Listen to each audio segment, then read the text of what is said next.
اور بہت جلد اس کی شرمناک زندگی کا خاتمہ ہو گیا، اور آج وہ اپنے اعمال کے حساب کتاب میں الجھا ہوا ہوگا۔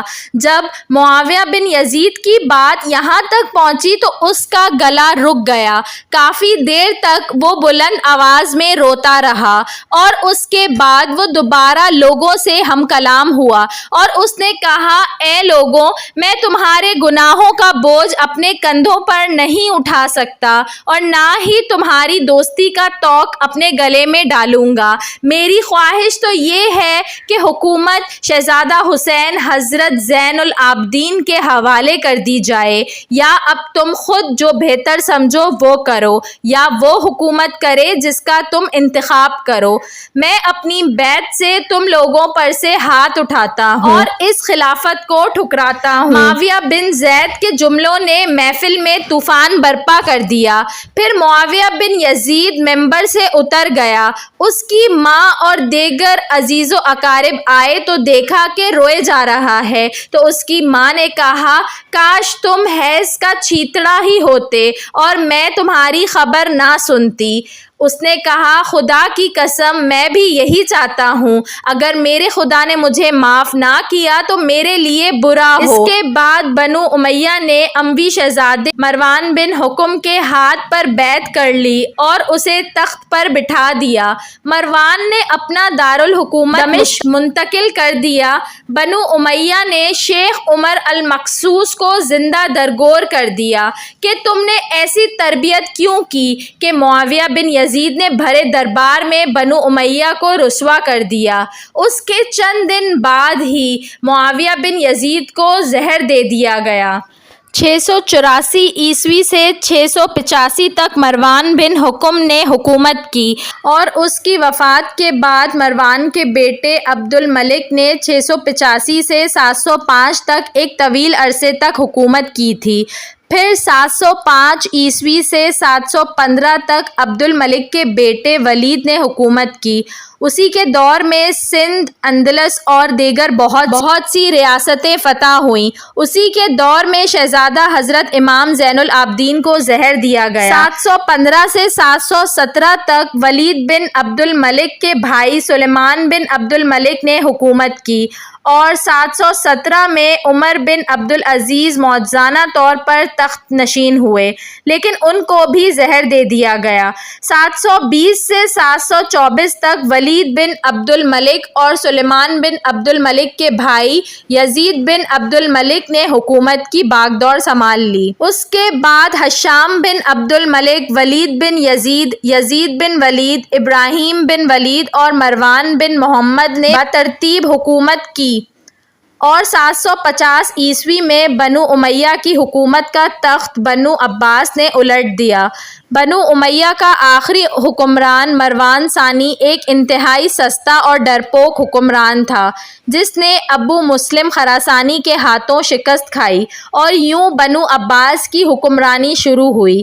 تاریخ کی کتابوں میں درج ہے کہ ابو مسلم خراسانی نے بنو عباس کے ابو جعفر المنصور اور ان کے بھائی ابو العباس الصفا کو حکمرانی سونپ دی۔ اس طرح بنو عباس کے پہلے حکمران نے آتے ہی بنو امیہ کا نام و نشان مٹانے کی قسم کھائی۔ بہت سے لوگوں کو قتل کر دیا گیا، اور کربلا کے واقعے میں ملوث تمام کرداروں کی قبریں تک کھود دی گئیں۔ اس طرح بنو عباس کے حکمران ابو العباس الصفا نے یزید کی قبر کو بھی کھدوایا، اور یہ کام اس نے اپنی نگرانی میں کروایا۔ وہ چاہتا تھا کہ یزید کی قبر کو نکالے اور اس کی لاش کو سولی پر لٹکائے۔ چنانچہ یزید کی وفات کے 65 سال بعد اس کی قبر کو اس وقت کے حکمران ابو جعفر اور ابو العباس کی نگرانی میں کھدوایا گیا۔ یہاں جب قبر کو کھولا گیا تو سب دیکھ کر حیران رہ گئے کہ اس میں لکڑیوں کی راکھ، بدصورت کتے اور ایک اژدہے کے سوا کچھ نہ تھا۔